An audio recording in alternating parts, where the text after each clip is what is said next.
let's see. So behind me is the artwork for the album, and this has been my thing. I am wearing Public Enemy shirt. I'm wearing Public Enemy sweatpants. Uh-huh. I'm a big Public Enemy fan, and I think this is the album that killed their career. Music and Our Message. Oh, okay. That's what that is back there.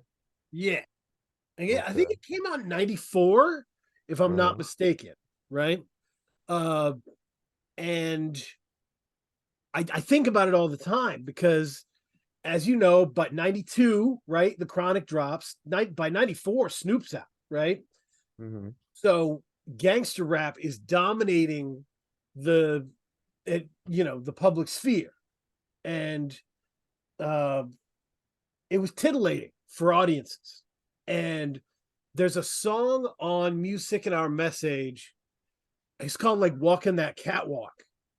And it's a Mm-hmm. criticism of gangster rap as like It's nonsense. as It's basically brainwashing nonsense and what he fake did. brainwash nonsense. Yeah, what he was saying is you are performing for your masters, right? That's Yeah, what he was saying. Is absolutely. like Yeah. you guys are out here walking that catwalk He's telling the truth. performing. So he did a song about the truth.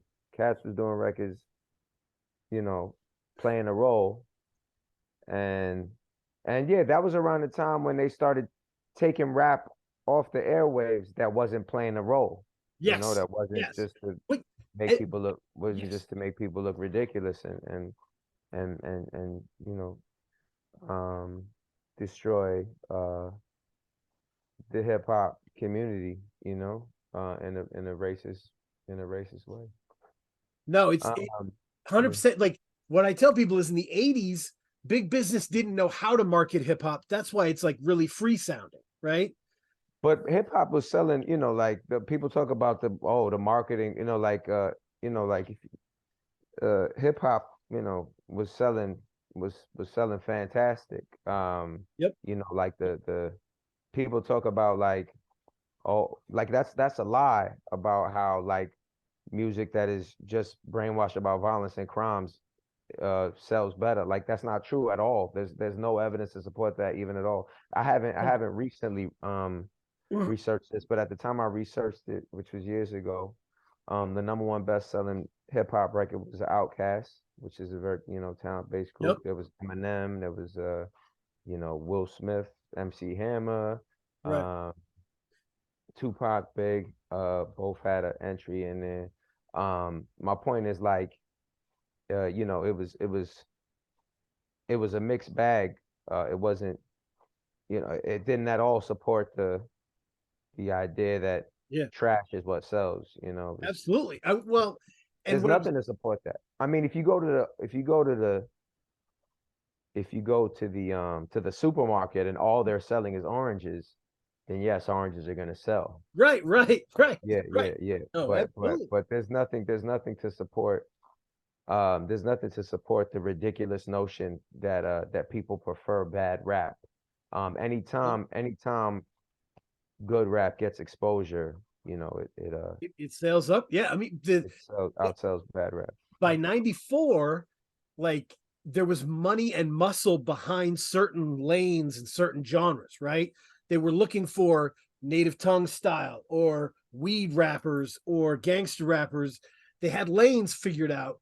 And I think Public Enemy stood in front of a tidal wave and got washed away because of this record.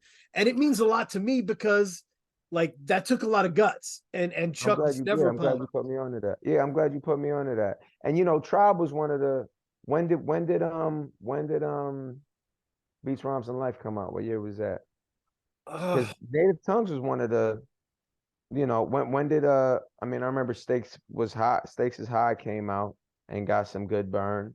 yeah. But like Native Tongues was that was rap that nobody ever got tired of, but that was just taken off the radio. You know what I Yep. mean? Like Yep. so that's more, public and these are examples of rap that was taken off the radio, was not exposed anymore. Yep. Instead the rap that talking about the Chronic and the this is what started being on all the time. You know what I mean? So like these days, yeah, I just like to, when people are talking about that and they act like it was like some organic, oh, and then rap changed, I Um, mean, the way I view it, I almost view it like, you remember that there's a priest way back in the day who told Henry VIII he couldn't do it anymore. Like, you can't keep marrying these ladies and killing them and all that. yeah. And he got executed. He got executed for it. They were like, "You're done." And like, I viewed this album like that. I view it like he stood up in front of everybody and was like, "Nah, you guys are fucked up. This whole thing is fucked up." And everybody was like, "Ugh." And Ice-T kind of did the same deal, right? Like, Oh, he really? came What out of happened with Ice-T? is it the Iceberg? It's like, I think it's the fourth of his great 4 album run. That I've one is never heard any Ice-T albums, even though I heard some Ice-T records as a kid, some songs. that 4 album run is insane. And the fourth one, Ice loved Public Enemy, always did. He got Mm. really political on that last one, and that was it. The thing about it is telling the truth, so are we equating just like telling the truth and not being all about brainwashing? Oh, everybody with dark skin is a maniac, criminal, drug Yeah, dealer. Every that's dark skinned girl is yeah, is a sex object. Like, I mean, because deviation from that mhm. is not exposed. Deviation from that is an exposure, you know, deaf scarlet, like I'm with you. I yeah, think yeah. So I mean, is it that they can't, Public Enemy was going to get nixed because they were good for people to listen to. right. You know what I'm saying? So Well, I'm glad they got this shout. yeah. This is the truth on the way out, I think it's when you make the suits in the room mad, right? When you made the suits in the room mad in the 90s, it was hard to recover from that. Because there was no internet, you couldn't really do it yourself. It was very hard to do it yourself. And so when you made the suits mad, it was over. I think the suits was like anybody who's not killing black people, we're gonna start to shift away from anybody who's not doing that. So Public Enemy is not doing that. So we're gonna start to move. I don't even, I don't even think the suits are mad at, you know, uh, uh the amazing rappers that are underexposed in the current era. I don't think they're mad at them at all. They're just like, just make sure no one of those people hear though. Just make sure nobody hears that stuff. Just Yeah, make sure we don't use any of our magazines, outlets, and people talk about the internet. The internet. Make sure we don't drive with mass media any of these people that are not killing black people because right. that's what mass media been for, from the jump. Absolutely. Absolutely.